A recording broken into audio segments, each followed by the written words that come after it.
Hi students, second year business സ്റ്റഡീസിലെ 8ാമത്തെ chapter ആയിട്ടുള്ള കൺട്രോളിംഗ് അതാണ് നമ്മൾ ഈ വീഡിയോയിൽ ചർച്ച ചെയ്യുന്നത്. കൺട്രോളിംഗ് എന്ന് പറയുന്നത് 5 ഫങ്ഷൻസ് ഓഫ് മാനേജ്മെന്റിലെ ഏറ്റവും അവസാനത്തെ ഫംഗ്ഷനാണ്.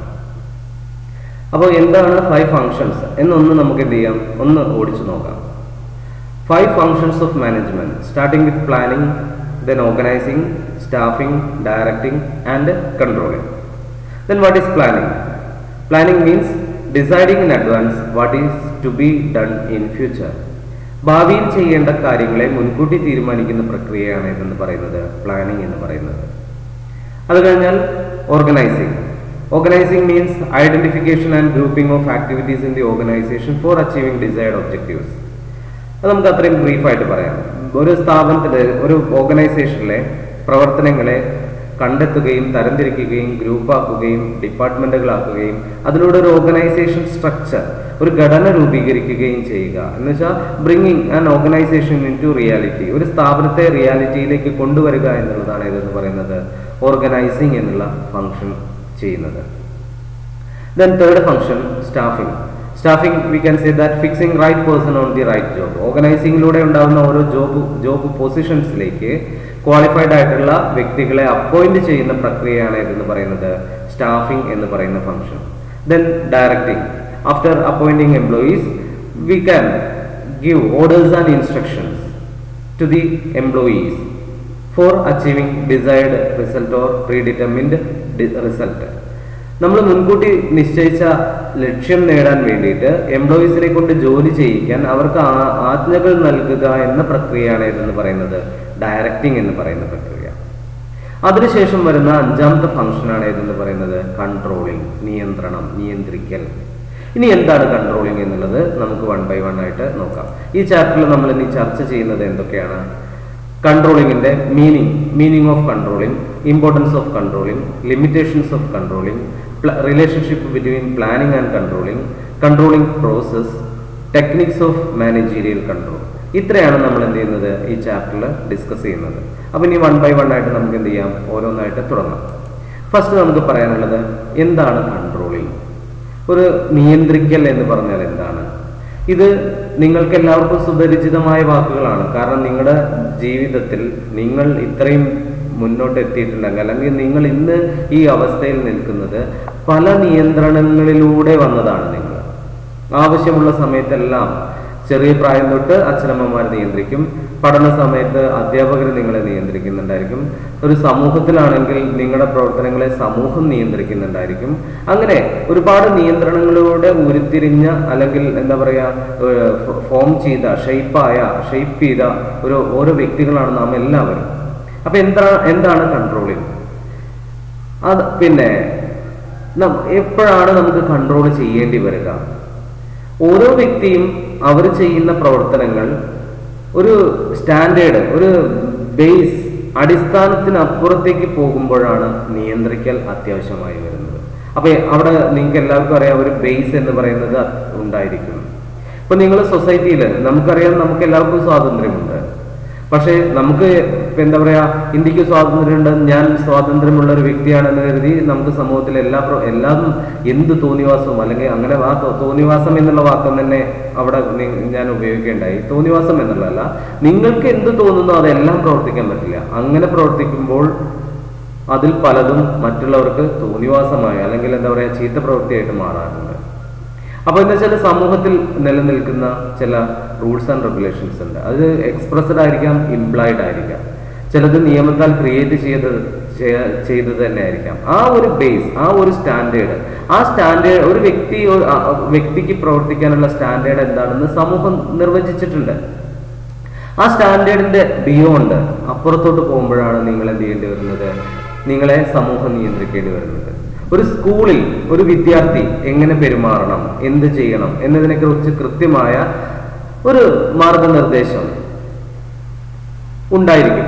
അത് ചിലപ്പോൾ എവിടെ എഴുതി വെച്ചിട്ടൊന്നുണ്ടാവില്ല. ചില സ്കൂളുകളിൽ ഒരു വിദ്യാർത്ഥി അനുശാസിക്കേണ്ട കാര്യങ്ങൾ എന്ന് പറഞ്ഞിട്ട് ഞാൻ ബോർഡുകളൊക്കെ കണ്ടിട്ടുണ്ട്.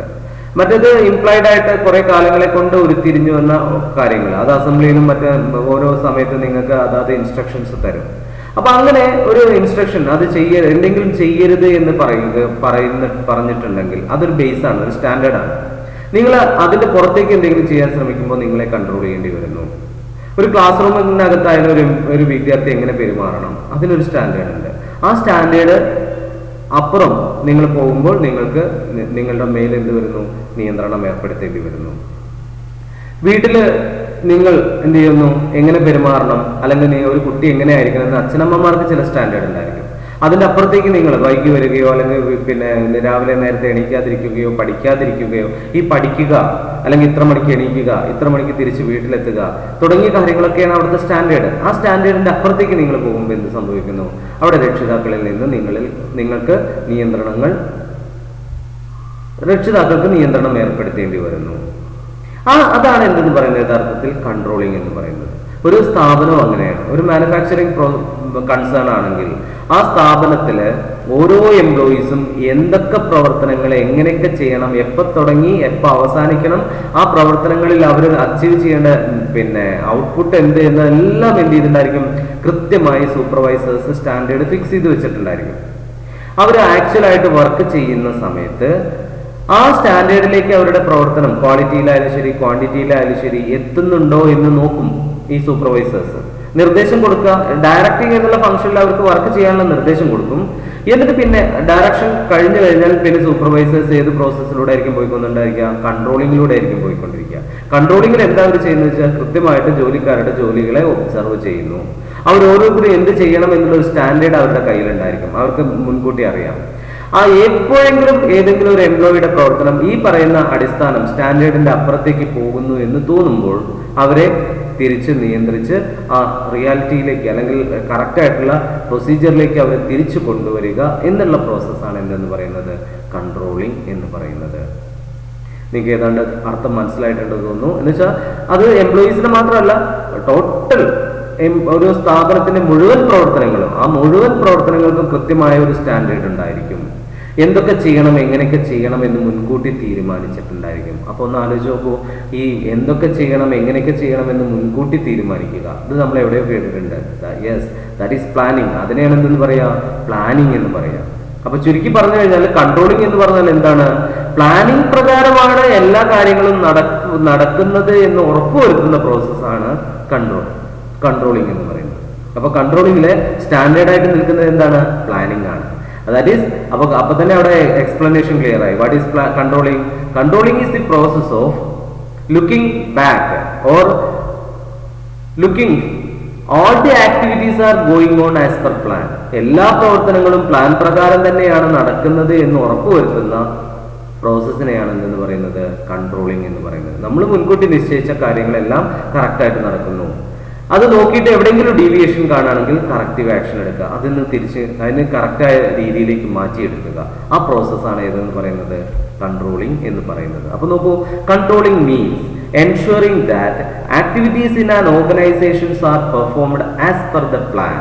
ഞാൻ പറഞ്ഞത് ശരിയല്ലേ? നോക്കൂ, controlling means ensuring that activities in an organization are performed as per the plans.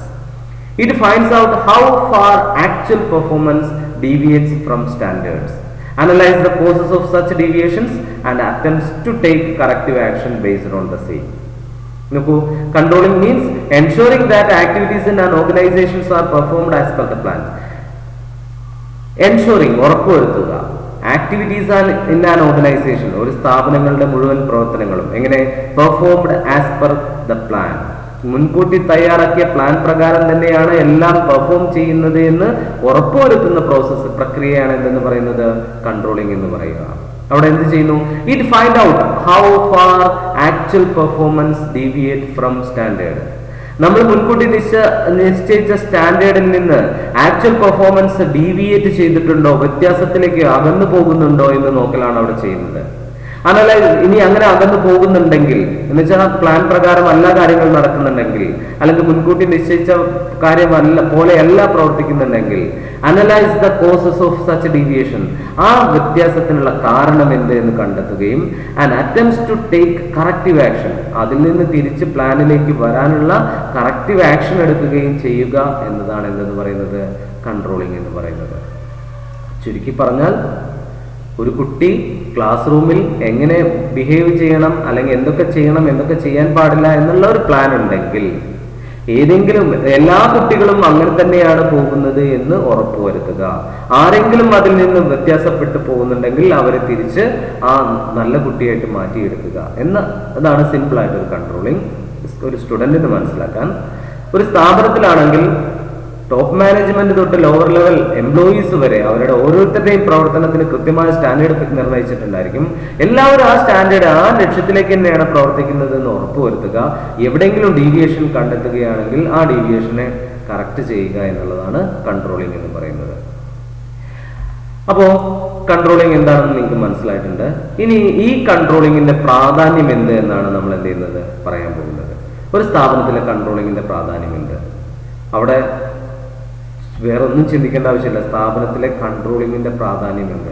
ഇപ്പൊ +1 അപേക്ഷ കൊടുക്കുന്ന സമയത്ത് രക്ഷിതാക്കള് നോക്കുന്ന ഏറ്റവും പ്രധാനപ്പെട്ട ഘടകമേതാ? എല്ലാ സ്കൂളല്ല, ആ പ്രയോറിറ്റി കൊടുക്കുന്നത് ഏറ്റവും നല്ല അച്ചടക്കമുള്ള സ്കൂൾ ഏത് എന്ന് നോക്കിയിട്ടായിരിക്കും രക്ഷിതാക്കള് സ്വന്തം മക്കളെ സ്കൂളിൽ +1 ചേർക്കുക. എന്താണ് അച്ചടക്കം എന്ന് പറഞ്ഞു കഴിഞ്ഞാല് ഏറ്റവും നല്ല റിസൾട്ട് എവിടെയാണ്? അപ്പോൾ ഇത് രണ്ടും പരസ്പര പൂരകങ്ങളാണ്. നിങ്ങൾക്ക് നോക്കിയറിയാം, ഏറ്റവും ബെറ്റർ റിസൾട്ട് അല്ലെങ്കിൽ 100% റിസൾട്ട് ഏതെങ്കിലും ഒരു സ്കൂളിനുണ്ടെങ്കിൽ ആ സ്കൂളിന്റെ പ്രവർത്തനത്തെ ചിട്ടയായി വിലയിരുത്തുകയാണെങ്കിൽ ആ സ്കൂളിന്റെ ടോട്ടൽ പ്രവർത്തനങ്ങൾ ഇതേപോലെ ഒരു ഡിസിപ്ലിനറി എന്താ പറയുക, കൃത്യമായ ഒരു ഡിസിപ്ലിൻ, ഒരു അച്ചടക്കമുള്ള ഒരു സ്കൂളായിരിക്കും അവിടെ ഓരോരുത്തരും അവരവരുടെ കർത്തവ്യങ്ങൾ കൃത്യമായി ചെയ്യുന്നുണ്ടായിരിക്കും. എവിടെയും ഡീവിയേഷൻസ് ഉണ്ടാവില്ല. നിയന്ത്രിക്കേണ്ട സമയത്ത് എല്ലാവരുടെ പ്രവർത്തനങ്ങളെയും നിയന്ത്രിച്ച് ലക്ഷ്യത്തിലേക്ക് എത്തുക എന്നുള്ള ആ ശരിയായ മാർഗത്തിലൂടെ ആയിരിക്കും ആ സ്കൂൾ മൊത്തം മുന്നോട്ട് പോയിക്കൊണ്ടിരിക്കുന്നുണ്ടായിരിക്കാം. അങ്ങനെ ഏറ്റവും നല്ല റിസൾട്ട് എന്ന് പറയുന്നത് ഏറ്റവും നല്ല അച്ചടക്കത്തിന്റെ ഒരു ഔട്ട്പുട്ടായിരിക്കും. എന്ന പോലെ ഈ കൺട്രോളിങ്ങിന്റെ പ്രാധാന്യം ഒരു സ്ഥാപനത്തിൽ എന്ത് എന്നാണ് നമ്മൾ ഇനി ചർച്ച ചെയ്യുന്നത്. Importance of controlling. നോക്കൂ, ഒരു സ്ഥാപനത്തിൽ കൃത്യമായ കൺട്രോളിംഗ് ഉണ്ടെങ്കിൽ അവിടെ ആ സ്ഥാപനത്തിനുള്ള നേട്ടം എന്താ പറയുന്നത്? Accomplishing organisational goal. Accomplishing organisational goal. എന്താ ഓർഗനൈസേഷണൽ ഗോൾ എന്ന് പറഞ്ഞാൽ? സ്ഥാപനത്തിന്റെ ലക്ഷ്യം. നോക്കൂ, the controlling function measures progress toward the organisational goals and bring to light the deviations if any and indicates corrective action and so that organizational goals might be achieved. ഞാൻ ഇതാ പറഞ്ഞത്, ഒരു സ്ഥാപനത്തിന് ഒരു ലക്ഷ്യമുണ്ടെങ്കിൽ ആ ലക്ഷ്യം നേടിയെടുക്കാൻ കൺട്രോളിംഗ് അത്യാവശ്യമാണ് എന്ന് പറയുന്നത്. എന്നുവെച്ചാൽ കൺട്രോളിംഗ് ഉണ്ടെങ്കിലേ ആ സ്ഥാപനത്തിന്റെ ലക്ഷ്യം നേടിയെടുക്കാൻ കഴിയുന്നത്. അപ്പോൾ controlling function measures progress towards the organisational goals and bring to light the deviations. Controlling function എന്ത് ചെയ്യുന്നു? മെഷർ ചെയ്യുന്നു, അളക്കുന്നു.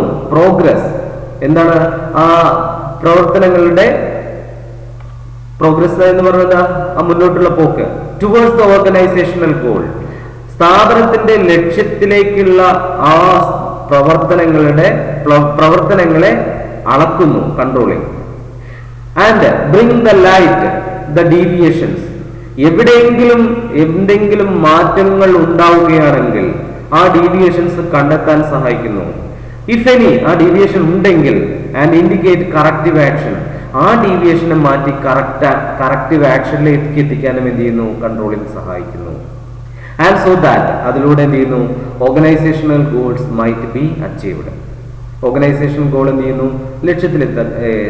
ലക്ഷ്യത്തിലേക്ക് എത്താൻ സഹായിക്കുന്നു. അതാണ് അക്കംപ്ലിഷിംഗ് ഓർഗനൈസേഷണൽ ഗോൾ എന്ന് പറയുന്നത്. അതിന്റെ എക്സാക്ട് മലയാളം പറയുകയാണെങ്കിൽ, നിയന്ത്രിക്കൽ പ്രക്രിയ വഴി യഥാർത്ഥ പ്രവർത്തനത്തെ മുൻകൂട്ടി നിശ്ചയിച്ച നിലവാരവുമായി ഒത്തുനോക്കി വ്യതിയാനങ്ങൾ കണ്ടെത്തുകയും തിരുത്തൽ നടപടികൾ നിർദ്ദേശിക്കുകയും ചെയ്യുന്നു.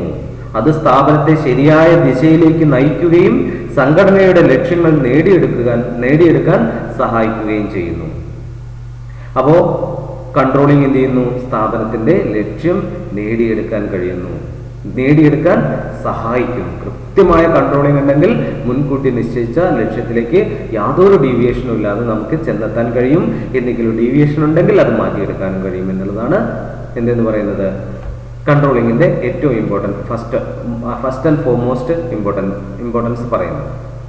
ദെൻ സെക്കൻഡ്, രണ്ടാമത്തെ ഇമ്പോർട്ടൻസ് എന്താ പറയുന്നത് നോക്കൂ. Judging accuracy of standard. Judging accuracy of standard. ഇവിടെ ഈ സ്റ്റാൻഡേർഡിനെ കുറിച്ച് പറയുമ്പോൾ ഞാൻ പറഞ്ഞു, ഞാൻ കൺട്രോളിങ്ങിന്റെ പ്രക്രിയ എന്താണെന്ന് പറയാം. ഇപ്പൊ നിങ്ങൾ പറഞ്ഞതിൽ നിന്ന് നിങ്ങൾക്ക് മനസ്സിലായിട്ടുണ്ടായിരിക്കാം, ഏതൊരു കൺട്രോളിങ് പ്രോസസ്സിന്റെയും ഒന്നാമത്തെ സ്റ്റെപ്പ് എന്ന് പറയുന്നത് ഒരു ബേസ് അല്ലെങ്കിൽ ഒരു അടിസ്ഥാനം അല്ലെങ്കിൽ ഒരു സ്റ്റാൻഡേർഡ് ഫിക്സ് ചെയ്യുക എന്നുള്ളതാണ്.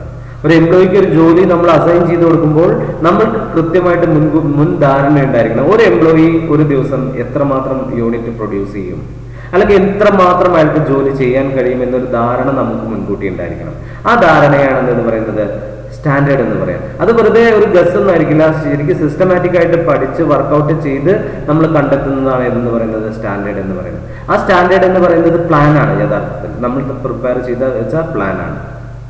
എന്നിട്ട് എന്ത് ചെയ്യണം, പിന്നെ ഇപ്പൊ ഞാൻ ഒന്ന് ബ്രീഫ് ചെയ്തിട്ട് കൺട്രോളിങ്ങിന്റെ പ്രക്രിയ ഒന്ന് നിങ്ങളോട് പറയുകയാണ്. കാരണം അത് നമ്മൾ ഡീറ്റെയിൽ ആയിട്ട് പിന്നെ പറയുമെങ്കിലും ഈ ഇമ്പോർട്ടൻസ് ഒന്ന് മനസ്സിലാക്കണമെങ്കിൽ എന്താണ് യഥാർത്ഥത്തിൽ കൺട്രോളിങ്ങിൽ നടക്കുന്നത് ഞാൻ പറഞ്ഞതിൽ നിങ്ങൾക്ക് മനസ്സിലായിട്ടുണ്ടാവും. എന്നാൽ അതിന്റെ സ്റ്റെപ്പ് ബൈ സ്റ്റെപ്പ് ആയിട്ട് ഞാനൊന്ന് പറയാം. ആദ്യം സ്റ്റാൻഡേർഡ് ഫിക്സ് ചെയ്യുന്നു, എന്തൊക്കെ ചെയ്യാം എന്തൊക്കെ ചെയ്യാൻ പാടില്ല, അല്ലെങ്കിൽ എത്ര വരെ നേടാൻ ഒരു വ്യക്തിയെ കൊണ്ട് ഇത് ചെയ്യാൻ കഴിയും എന്ന് നമ്മൾ ഫിക്സ് ചെയ്യുന്നതാണ് സ്റ്റാൻഡേർഡ് എന്ന് പറയുന്നത്. അതാണ് പ്ലാൻ എന്ന് പറയുന്നത്. ദെൻ ആക്ച്വൽ പെർഫോമൻസ് ആണ്. സ്റ്റാൻഡേർഡ് കഴിഞ്ഞാൽ നമ്മൾ കൺട്രോളിംഗ് ചെയ്യുന്നത് ആക്ച്വൽ പെർഫോമൻസ്. സ്റ്റാൻഡേർഡ് ഫിക്സ് ചെയ്തു, ആ ഒരു എംപ്ലോയിയെ കൊണ്ട് എന്ത് ചെയ്യുന്നു, ജോലി ചെയ്യിപ്പിക്കുന്നു. എന്നിട്ട് അപ്പൊ ആക്ച്വൽ പെർഫോമൻസ് മുന്നോട്ട് പോയിക്കൊണ്ടിരിക്കുമ്പോൾ നമ്മൾ എന്ത് ചെയ്യണം, fixing standard, actual performance, then comparing actual with standard. അയാൾ ഓരോ പ്രവർത്തനങ്ങളും ചെയ്യുമ്പോൾ നമ്മൾ അവരെ ഒബ്സർവ് ചെയ്യുന്നു, സൂപ്പർവൈസ് ചെയ്യുന്നു. എന്നിട്ട് അയാൾ അപ്പോൾ ചെയ്തുകൊണ്ടിരിക്കുന്ന കാര്യങ്ങളും നമ്മുടെ സ്റ്റാൻഡേർഡ് നമ്മൾ എന്ത് ചെയ്യുന്നു, ഇങ്ങനെ കമ്പയർ ചെയ്തുകൊണ്ടിരിക്കുകയാണ്. പിന്നെ ഫൈൻഡിങ് ഡീവിയേഷൻ, എവിടെയെങ്കിലും വെച്ചിട്ട് അയാളുടെ പ്രവർത്തനം നമ്മൾ സ്റ്റാൻഡേർഡിൽ നിന്ന് അകന്നു പോവുകയാണെങ്കിൽ നമ്മൾ ആ വ്യത്യാസം കണ്ടെത്തുന്നു പെട്ടെന്ന്. അത് അങ്ങനെയല്ല ഇങ്ങനെയെന്ന് അയാളോട് എന്ത് ചെയ്യുന്നു, ടേക്കിംഗ് കറക്റ്റീവ് ആക്ഷൻ, അയാളെ കൊണ്ട് അത് മാറ്റി ചെയ്യിപ്പിക്കുന്നു, അല്ലെങ്കിൽ അയാളെ ശരിയായ ദിശയിലേക്ക് നയിക്കുന്നു. അത്രയും അതാണ് എന്ന് പറയുന്നത് വെച്ചാൽ setting standard, actual performance, comparison of actual with standard, finding deviation if any, deviation കണ്ടെത്തുന്നു, and if any deviation if any taking corrective action, ആ കറക്റ്റീവ് ആക്ഷൻ എടുക്കുന്നു. അത്രയാണ് കൺട്രോളിംഗ് എന്നുള്ള യഥാർത്ഥ പ്രക്രിയ.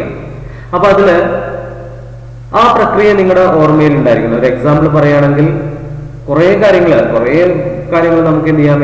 എക്സാമ്പിൾ നിങ്ങൾ ദൈനംദിന ജീവിതം വരെ അത് ഞാൻ സ്റ്റെപ്പ് വരുമ്പോൾ ഞാൻ എക്സാമ്പിൾ കറക്റ്റായിട്ട് കോട്ട് ചെയ്യാം. ഇപ്പൊ നിങ്ങളെ തന്നെ സ്വയം ഒന്ന് പഠിച്ചു നോക്കൂ.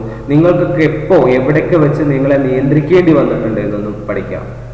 ആരെല്ലാം നിങ്ങളെ നിയന്ത്രിക്കുന്നു, ഏതൊക്കെ സമയത്തിലാണ് അങ്ങനെയല്ലടാ ഇങ്ങനെ, അല്ലെങ്കിൽ അങ്ങനെ ചെയ്യരുത് ഇങ്ങനെ ചെയ്യൂ എന്ന് നിങ്ങളോട് മറ്റാരെങ്കിലും പറഞ്ഞിട്ടുണ്ടെങ്കിൽ അത് എന്തുകൊണ്ടാണ് പറഞ്ഞതെന്ന് ആലോചിക്കാൻ വേറൊന്നുമല്ല.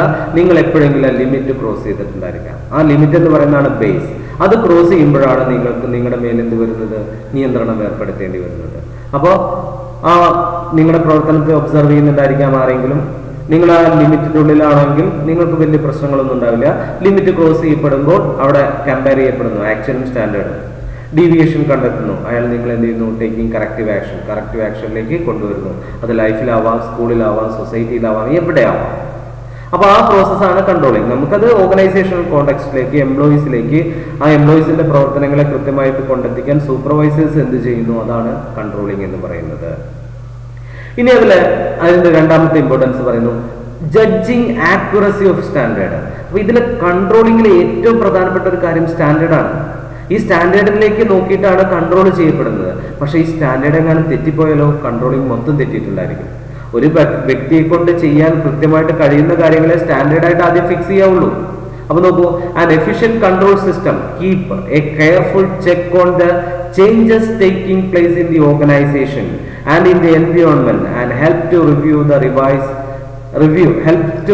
and revise the standard in the light of such changes. അപ്പൊ നമ്മൾ ഒരു വ്യക്തിക്ക് ചെയ്യാൻ കഴിയുന്ന കാര്യങ്ങൾ, അല്ലെങ്കിൽ ഒരു സ്ഥാപനത്തിലെ ഓരോ വ്യക്തിയും ചെയ്യേണ്ട കാര്യങ്ങളെ കുറിച്ച് കൃത്യമായ സ്റ്റാൻഡേർഡ് തയ്യാറാക്കിയിട്ടുണ്ടായിരിക്കാം. ആ സ്റ്റാൻഡേർഡിനനുസരിച്ചായിരിക്കണം ഓരോരുത്തരുടെയും പ്രവർത്തനങ്ങൾ മുന്നോട്ട് കൊണ്ടുപോകേണ്ടത്. പക്ഷെ നിങ്ങൾക്ക് എല്ലാവർക്കും അറിയാം, working of an organisation is always depending upon the external changes in the organization. External changes, അത് economic, political or technological what ever may be, നമ്മളത് ബിസിനസ് എൻവയോൺമെന്റിൽ പഠിച്ചതാണ്. ബിസിനസിന്റെ പ്രവർത്തനങ്ങളെ നമുക്ക് ഒരിക്കലും ആ ബിസിനസ് നിലനിൽക്കുന്ന എൻവയോൺമെന്റിൽ നിന്ന് വേറിട്ട് നിർത്താൻ കഴിയില്ല. ആ എൻവയോൺമെന്റിൽ വരുന്ന മാറ്റങ്ങൾക്കനുസരിച്ച് സ്ഥാപനത്തിനകത്ത് മാറ്റങ്ങൾ വരുത്തേണ്ടി വരും. ഇപ്പൊ നിങ്ങളൊന്ന് ആലോചിച്ച് നോക്കൂ, ഇപ്പൊ ഈ കൊറോണ കാലഘട്ടത്തിന് മുന്നേ ഉണ്ടായിരുന്ന സ്ഥാപനത്തിലെ ഓരോ സ്റ്റാൻഡേർഡ് ഉണ്ടായിരിക്കും. ഓരോ എംപ്ലോയീസിനും എങ്ങനെ വർക്ക് ചെയ്യണം, എന്തൊക്കെ ചെയ്യണം, എപ്പോൾ ചെയ്യണം എന്നുള്ള കൃത്യമായ സ്റ്റാൻഡേർഡ് ആയിട്ട് മുന്നോട്ട് പോകുന്ന ഒരു സ്ഥാപനത്തില് ഈ കൊറോണ കാലഘട്ടത്തിൽ അവരുടെ സ്റ്റാൻഡേർഡ് ഒക്കെ പൊളിച്ചെഴുതേണ്ടി വന്നിട്ടുണ്ടായിരിക്കും. കാരണം ഇപ്പോൾ ഓർഗനൈസേഷനിൽ വന്ന് ജോലി ചെയ്യാൻ പലർക്കും കഴിയാത്ത അവസ്ഥയാണ്. They are working from home എന്നുള്ള അവസ്ഥയിലേക്ക് എത്തി. വീട്ടിലിരുന്ന് ജോലി ചെയ്യാം എന്ന കാര്യങ്ങളിലേക്ക് മാറ്റിയിട്ടുണ്ടെങ്കിൽ അവിടെ നമ്മൾ എന്ത് ചെയ്യണം? ഈ സ്റ്റാൻഡേർഡിന്റെ ആക്യുറസി ഇടയ്ക്കിടയ്ക്ക് പരിശോധിക്കണം. പുറമേ നിന്ന് എന്തെങ്കിലും മാറ്റങ്ങൾ ഉണ്ടെങ്കിൽ അതിനനുസരിച്ച് സ്റ്റാൻഡേർഡിന് മാറ്റം വരുത്തണമെങ്കിൽ നമ്മൾ മാറ്റങ്ങൾ കൊണ്ടുവന്നേ പറ്റൂ. അത് കൊണ്ടുവരാൻ കഴിയണമെങ്കിൽ നമുക്ക് അതും അങ്ങനെ സ്റ്റാൻഡേർഡിൽ മാറ്റങ്ങൾ വരുത്തണമെങ്കിൽ അവിടെ കൃത്യമായ ഒരു കൺട്രോളിംഗ് സിസ്റ്റം ഉണ്ടായിരിക്കണം എന്നുള്ളതാണ് പറയുന്നത്. അതായത് ഒരു സ്ഥാപനത്തിലെ എല്ലാം കൺട്രോൾ ചെയ്യാൻ ഒരു സിസ്റ്റമാറ്റിക് കൺട്രോളിംഗ് സിസ്റ്റം ഉണ്ടെങ്കിൽ അതുകൊണ്ടുള്ള നേട്ടങ്ങളാണ് പറയുന്നത്. ഒന്ന്, ലക്ഷ്യം നേടിയെടുക്കാൻ കഴിയുന്നു. രണ്ട്, നമ്മുടെ സ്റ്റാൻഡേർഡിന്റെ തന്നെ ആക്യുറസി ഇടയ്ക്കിടയ്ക്ക് ചെക്ക് ചെയ്യാനും പുറമേ നിന്നുള്ള മാറ്റങ്ങൾക്കനുസരിച്ച് സ്റ്റാൻഡേർഡിൽ മാറ്റം വേണ്ടി വരികയാണെങ്കിൽ അത് മാറ്റിയെടുക്കാനും നമ്മളെ കൊണ്ട് സാധിക്കുന്നു എന്നാണ് പറയുന്നത്. ഇപ്പോൾ ആൻഡ് എഫിഷ്യന്റ് കൺട്രോൾ സിസ്റ്റം, കൃത്യമായ ഒരു സ്ഥാപനത്തിൽ ഒരു നിയന്ത്രണത്തിനുള്ള ഒരു സിസ്റ്റം ഉണ്ടെങ്കിൽ keep a careful check on the changes taking place in the organization. ഈ കെയർഫുൾ ആയിട്ട് സ്ഥാപനത്തിലുള്ള മാറ്റങ്ങളെ എന്ത് ചെയ്യാൻ കഴിയുന്നു? ചെക്ക് ചെയ്യാൻ, അനലൈസ് ചെയ്യാൻ, കണ്ടെത്താൻ കഴിയുന്നു. ആൻഡ് ഇൻ ദി ബിസിനസിന്റെ എൻവയോൺമെന്റിൽ ആൻഡ് ഹെൽപ്സ് ടു റിവ്യൂ, അത് എന്തിനെ സഹായിക്കുന്നു? അത് റിവ്യൂ ചെയ്യാൻ, നമുക്ക് പുനർചിന്തനം നടത്താൻ, അതിലെന്തെങ്കിലും മാറ്റം വരുത്തേണ്ടതുണ്ടോ എന്ന് കണ്ടെത്താൻ. ആൻഡ് റിവൈസ് ദ സ്റ്റാൻഡേർഡ്, ആ റിവ്യൂവിന്റെ അടിസ്ഥാനത്തിൽ ഈ മാറ്റങ്ങൾക്കനുസരിച്ച് സ്റ്റാൻഡേർഡിൽ മാറ്റം വരുത്തണമെങ്കിൽ മാറ്റം വരുത്താനും ആ മാറ്റം വരുത്തിക്കൊണ്ട് നമ്മുടെ കൺട്രോൾ സിസ്റ്റത്തെ മുന്നോട്ട് കൊണ്ടുപോകാനും സഹായിക്കുന്നു എന്നാണ് പറയുന്നത്. അപ്പോൾ ഒന്ന്, ലക്ഷ്യം നേടിയെടുക്കാൻ കഴിയുന്നു. ഒരു നല്ലൊരു കൺട്രോൾ സിസ്റ്റം, ഒരു സ്കൂളിൽ കൃത്യമായ ഒരു കൺട്രോൾ സിസ്റ്റം ഉണ്ടെങ്കിൽ വിദ്യാർത്ഥികളുടെ നിലവാരം വർദ്ധിക്കും, റിസൾട്ട് വർദ്ധിക്കും. എന്ന പോലെ ഒരു സ്ഥാപനത്തിൽ ഒരു കൺട്രോൾ സിസ്റ്റം ഉണ്ടെങ്കിൽ സ്ഥാപനത്തിന്റെ ലക്ഷ്യം കൃത്യമായിട്ട് നേടിയെടുക്കാൻ കഴിയും. അതേപോലെ ആ കൺട്രോൾ സിസ്റ്റത്തിനും സ്ഥാപനത്തിന്റെ പുറത്തുള്ള മാറ്റങ്ങൾക്ക് അനുസരിച്ച് സ്റ്റാൻഡേർഡിൽ ഓരോരുത്തരുടെ ഫിക്സ് ചെയ്ത സ്റ്റാൻഡേർഡിൽ എന്തെങ്കിലും മാറ്റങ്ങൾ ആവശ്യമാണെങ്കിൽ ആ മാറ്റങ്ങളും കൊണ്ടുവരാൻ കഴിയും എന്നുള്ളതാണ് രണ്ടാമത്തെ ഇമ്പോർട്ടൻസ് പറയുന്നത്. ഇനി മൂന്നാമത് എന്താ പറയുന്നത് നോക്കാം. Making efficient use of resources. ഇത് വളരെ ഇമ്പോർട്ടൻ്റ് ആയിട്ടുള്ള ഒരു കാര്യമാണ്. കാരണം ഇന്ന് ഏതൊരു സ്ഥാപനത്തിന്റെയും ലക്ഷ്യം എന്ന് പറയുന്നത് എല്ലാവർക്കും അറിയാം, വെൽത്ത് മാക്സിമൈസേഷൻ. പിന്നെ അതിനെ ലോപിച്ച് നമുക്ക് വേണ്ടത് പ്രോഫിറ്റ് മാക്സിമൈസേഷനിലേക്ക് കൊണ്ടുവരാം. എങ്ങനെ ലാഭം വർദ്ധിപ്പിക്കാം എന്നുള്ളതിൽ രണ്ട് മാർഗങ്ങളാണുള്ളത്. ഒന്ന്, ഇൻക്രീസിങ് സെല്ലിംഗ് പ്രൈസ്, വിൽപ്പന വില വർദ്ധിപ്പിക്കുക എന്നുള്ളതാണ് ലാഭം കൂട്ടാനുള്ള ഒരു വഴി. പക്ഷെ ഇന്നത്തെ എൻവയോൺമെന്റിൽ അത് ഒരിക്കലും പോസിബിൾ അല്ല. അത്രമാത്രം കോമ്പറ്റീറ്റീവ് വേൾഡ് ആണ്. അവിടെ കോമ്പറ്റീറ്റീവ് വേൾഡിലെ ഈ കിടമത്സരത്തിന്റെ ഈ ലോകത്ത് പിടിച്ചു നിൽക്കണമെങ്കിൽ വിൽപ്പന വില വർദ്ധിപ്പിക്കുക എന്നുള്ളത് സാധ്യമായ കാര്യമല്ല. പിന്നെ ഏതാണ് സാധ്യം? Reducing cost. ഇപ്പൊ ചെയ്യാൻ കഴിയുന്നത് നിർമ്മാണ ചെലവിനെ പരമാവധി ചുരുക്കുക, അതിലൂടെ ലാഭം നേടുക എന്നുള്ളതാണ് സ്ഥാപനങ്ങളെല്ലാം ചെയ്തുകൊണ്ടിരിക്കുന്നത്. ആ കോസ്റ്റ് എങ്ങനെ കുറയ്ക്കാം എന്നതിലുള്ള ഏറ്റവും ഇമ്പോർട്ടൻ്റ് ആയിട്ടുള്ള ഒരു മാർഗമാണ് എഫിഷ്യന്റ് യൂസ് ഓഫ് റിസോഴ്സസ്. ആ ഉൽപ്പന്നം നിർമ്മിക്കാൻ ആവശ്യമായ റിസോഴ്സുകളെ എഫിഷ്യന്റ് ആയിട്ട് യൂസ് ചെയ്യുക. That means avoiding the wastage ഒട്ടും തന്നെ ഇല്ലാതെ നഷ്ടപ്പെടലുകൾ, റോ മെറ്റീരിയൽ ആയിക്കോട്ടെ, മറ്റെന്തോ ആയിക്കോട്ടെ, അസംസ്കൃത വസ്തുക്കൾ, അല്ലെങ്കിൽ ആ പ്രൊഡക്ഷൻ പ്രോസസ്സിന് വേണ്ട എല്ലാ ഫാക്ടേഴ്സ് ഓഫ് പ്രൊഡക്ഷനെയും എഫിഷ്യന്റ് ആയിട്ട് യൂസ് ചെയ്യുക. അതേപോലെ അതിന്റെ ചെലവ് കുറയ്ക്കുക, അതിന്റെ വേസ്റ്റേജ് കുറയ്ക്കുക എന്നുള്ളതാണ് ഇന്നത്തെ ഏറ്റവും നല്ല മാർഗം എന്ന് പറഞ്ഞത്, ലാഭം നേടിയെടുക്കാൻ. ഈ എഫിഷ്യൻസി, ഈ റിസോഴ്സുകളെ എഫിഷ്യന്റ് ആയിട്ട് ഉപയോഗപ്പെടുത്തണമെങ്കിൽ ആ സ്ഥാപനത്തിൽ നല്ലൊരു കൺട്രോൾ സിസ്റ്റം ഉണ്ടായിരിക്കണം. എല്ലാത്തിലും കൃത്യമായ നിയന്ത്രണങ്ങൾ, പാഴ്ചെലവുകൾ ഒഴിവാക്കുക, വസ്തുക്കളുടെ ഉപയോഗത്തിൽ പാഴായി പോകുന്നത് ഒഴിവാക്കുക. ഈ കാര്യങ്ങൾ ശ്രദ്ധിക്കേണ്ട കാര്യങ്ങളാണ്. ഇപ്പോൾ നമ്മുടെ ലൈഫ് എക്സാമ്പിൾ പറയുകയാണെങ്കിൽ, ഇപ്പം നമ്മളൊരു സ്വന്തമായിട്ടൊരു വീട് പണി എടുക്കുന്നുണ്ടെങ്കിൽ അവിടെ കൃത്യമായൊരു സൂപ്പർവിഷൻ ഉണ്ടെങ്കിൽ നമുക്ക് പല വസ്തുക്കളുടെയും വേസ്റ്റേജുകൾ ഒഴിവാക്കാം. പണിക്കാരെ പലതും, ഇപ്പോൾ സിമെന്റ് ആയിക്കോട്ടെ, മണലായിക്കോട്ടെ, മറ്റ് നിർമ്മാണ ഘടകങ്ങളായിക്കോട്ടെ, കുറേ അവർ വേസ്റ്റാക്കി കളയുന്നുണ്ടായിരിക്കാം. പക്ഷെ അതൊക്കെ നമ്മൾ കൃത്യമായി സൂപ്പർവൈസ് ചെയ്തുകൊണ്ട് അവർക്ക് ആവശ്യമായ നിർദ്ദേശം കൊടുത്തുകൊണ്ട് അത് ഒന്നല്ലെങ്കിൽ മറ്റു രീതിയിൽ വിനിയോഗിച്ചുകൊണ്ട് നമുക്ക് ആ റിസോഴ്സുകളെ എന്ത് ചെയ്യാം, പരമാവധി ഉപയോഗപ്പെടുത്താൻ കഴിയാറുണ്ട്. അതിനെന്ത് വേണം? ഒരു കൺട്രോൾ സിസ്റ്റം ഉണ്ടായിരിക്കണം എന്നാണ് പറഞ്ഞത്. അപ്പോൾ വീട്ടിൽ നമ്മുടെ പ്രവർത്തനങ്ങൾ നിയന്ത്രിക്കാൻ ആരെങ്കിലും ഉണ്ടെങ്കിൽ വേസ്റ്റേജ് കുറയ്ക്കാൻ കഴിയും. സ്ഥാപനത്തിന് കൃത്യമായ ഒരു കൺട്രോൾ സിസ്റ്റം ഉണ്ടെങ്കിൽ സ്ഥാപനത്തിലെ റിസോഴ്സുകളെ പരമാവധി ഉപയോഗപ്പെടുത്താൻ കഴിയും എന്നാണ് പറയുന്നത്. നീ നോക്കൂ എന്താ പറയുന്നത്. Each activity is performed in accordance with predetermined standard and norms. By exercising control, a manager seeks to reduce wastage and spoilage of resources. ഈ പറഞ്ഞു തന്നെയാണ്. നോക്കൂ, ഈച്ച് ആക്ടിവിറ്റി ഈസ് പെർഫോംഡ്. സ്ഥാപനത്തിൽ ഓരോ പ്രവർത്തനവും നടത്തുന്നത് എങ്ങനെയാണ്? In accordance with pre determined standard and norms. മുൻകൂട്ടി നിശ്ചയിച്ച സ്റ്റാൻഡേർഡും നോംസും പ്രകാരമാണ് ആ സ്ഥാപനത്തിലെ ഓരോ പ്രവർത്തനങ്ങളും നടന്നുകൊണ്ടിരിക്കുന്നത്. ബൈ എക്സസൈസിങ് കൺട്രോൾ, നമ്മൾ നിയന്ത്രണം ഏർപ്പെടുത്തുകയാണെങ്കിൽ, a manager seeks to reduce wastage. മാനേജർക്ക് എന്ത് ചെയ്യാൻ കഴിയും? കുറയ്ക്കാൻ കഴിയും. എന്ത്? വേസ്റ്റേജ്, ഈ പാഴായി പോകുന്നത് കുറയ്ക്കാൻ കഴിയും. ആൻഡ് സ്പോയിലേജ്, രണ്ടും നമുക്കൊരേ മീനിങ്ങിൽ തന്നെ. സ്പോയിലേജ്, നഷ്ടപ്പെടുത്തുക. ഒന്ന് പിന്നെന്താ പറയാ, പലതരത്തിലുള്ള വേസ്റ്റേജുകളുണ്ട്. ആ വേസ്റ്റേജ് ആൻഡ് സ്പോയിലേജ് നമുക്കത് ആ ഒരു മീനിങ്ങിൽ തന്നെ എടുക്കാം. അസംസ്കൃത വസ്തുക്കൾ അല്ലെങ്കിൽ അവിടെ ഉപയോഗിക്കുന്ന വസ്തുക്കളെ ഒട്ടും നഷ്ടപ്പെടുത്താതെ ഉപയോഗപ്പെടുത്താൻ ഒരു ഗുഡ് കൺട്രോൾ സിസ്റ്റം ഉണ്ടെങ്കിൽ സഹായിക്കുന്നു എന്നുള്ളതാണ് ഈ മൂന്നാമത്തെ പോയിന്റ് പറയുന്നത്. Making efficient use of resources. അപ്പോൾ ഇമ്പോർട്ടൻസ് ഓഫ് കൺട്രോളിങ്. അപ്പൊ വീണ്ടും ഒന്നുകൂടി പറയണ, ഒരു സ്ഥാപനത്തില് നല്ലൊരു കൺട്രോൾ സിസ്റ്റം ഉണ്ടെങ്കിൽ ചെയ്യാൻ നമുക്ക് ആ സ്ഥാപനത്തിൽ ഉണ്ടാവുന്ന നേട്ടങ്ങളെ കുറിച്ചാണ് പറയുന്നത്. ഒന്ന്, ലക്ഷ്യം എളുപ്പത്തിൽ നേടിയെടുക്കാൻ കഴിയും. രണ്ടാമത്, സ്റ്റാൻഡേർഡിൽ എന്തെങ്കിലും ഡീവിയേഷൻസ് ഉണ്ടെങ്കിൽ അത് കണ്ടെത്തി മാറ്റങ്ങൾ വരുത്താൻ കഴിയും. മൂന്നാമത്, അസംസ്കൃത വസ്തുക്കൾ അല്ലെങ്കിൽ റിസോഴ്സുകളെ എഫക്റ്റീവായിട്ട് യൂട്ടിലൈസ് ചെയ്യാൻ കഴിയും. അടുത്ത പോയിന്റ് പറയുന്നു, improving employee motivation. Improving employee motivation.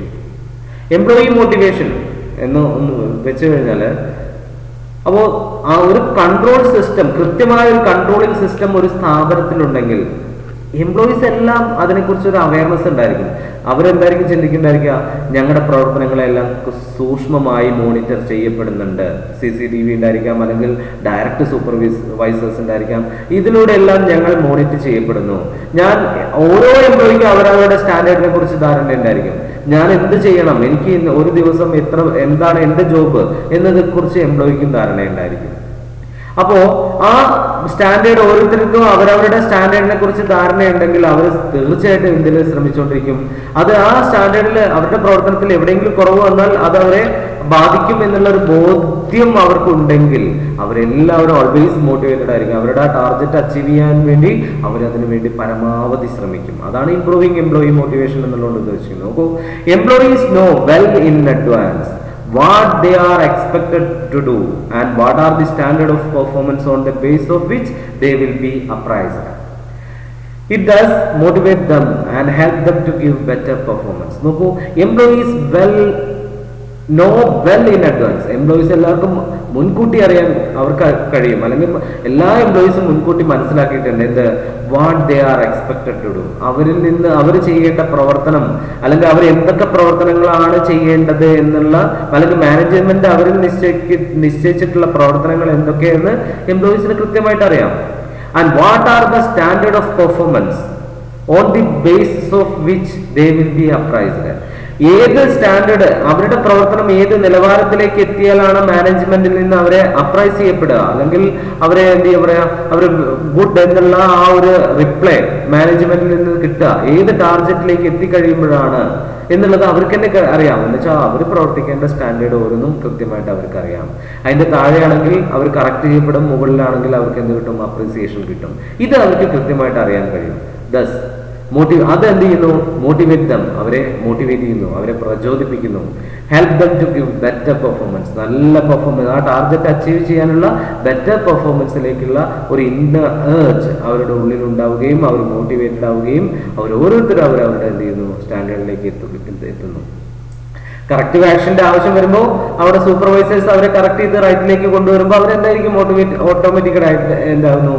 Motivated ആവുകയും ചെയ്യുന്നു. അപ്പോൾ നോക്കൂ, കൺട്രോൾ സിസ്റ്റം എന്ത് ചെയ്യുന്നു എന്നാ പറയുന്നത്? Improving employee motivation. ഒരു സ്ഥാപനത്തിലുള്ള എംപ്ലോയീസിനെ പ്രചോദിപ്പിക്കാൻ ഈ കൺട്രോളിംഗ് സിസ്റ്റം സഹായിക്കുന്നു എന്നാണ് പറയുന്നത്. ഇനി അടുത്ത പോയിന്റ് എന്താ പറയുന്നത്? Ensure order and discipline. ensuring order and discipline.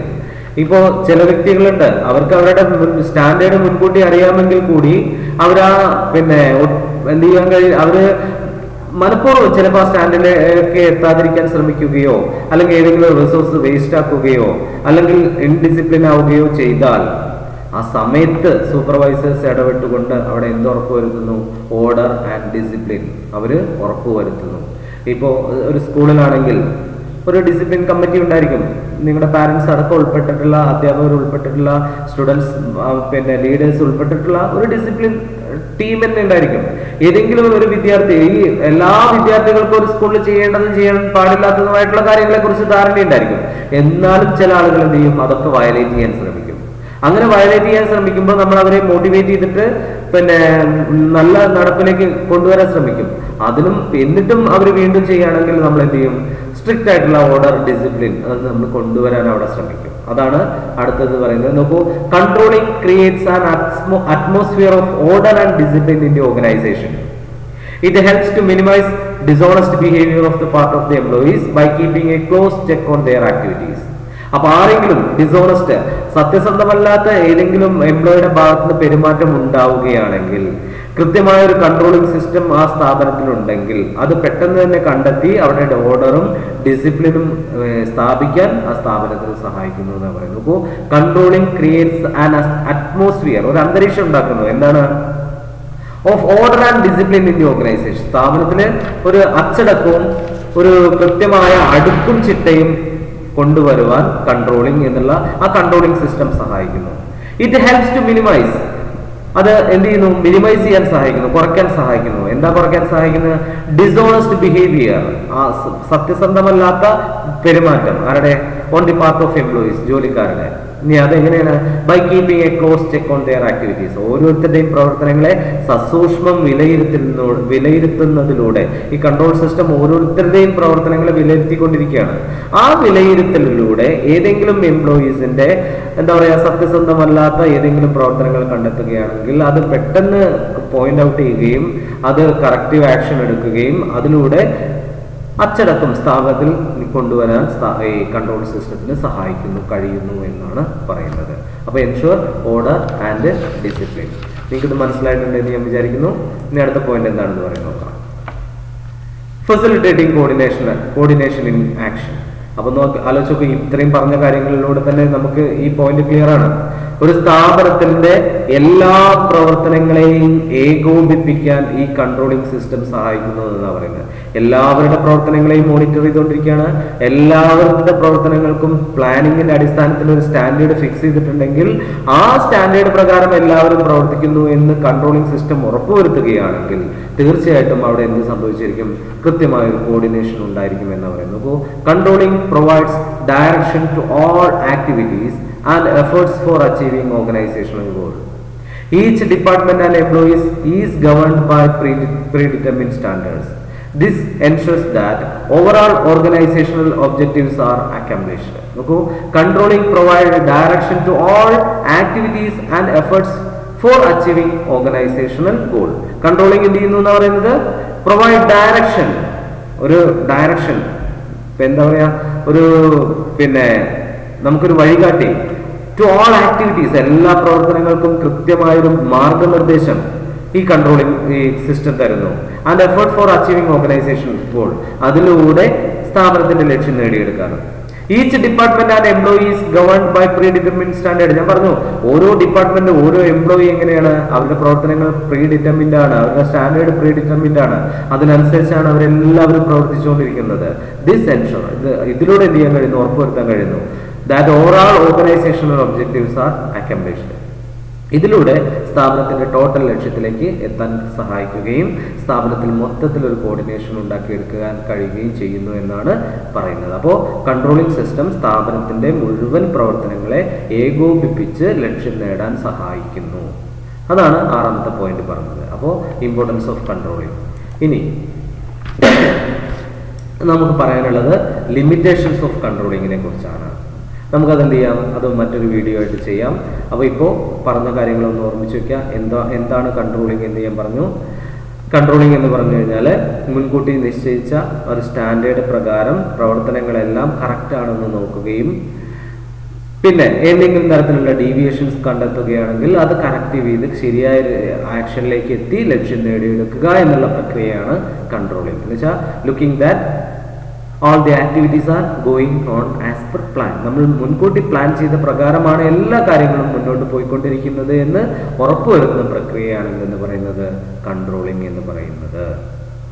നിങ്ങൾക്ക് മനസ്സിലായിട്ടുണ്ടെന്ന് വിചാരിക്കുന്നു. ഇനി അടുത്ത പിന്നെ എല്ലാ വിദ്യാർത്ഥികളെയും പ്രത്യേക ശ്രദ്ധയ്ക്ക് എക്സാമിനേഷൻ കൃത്യമായിട്ട് ഡേറ്റിൽ തന്നെ നടക്കുമെന്നുള്ള നിർദ്ദേശമാണ് ഇപ്പോൾ കിട്ടിയിരിക്കുന്നത്.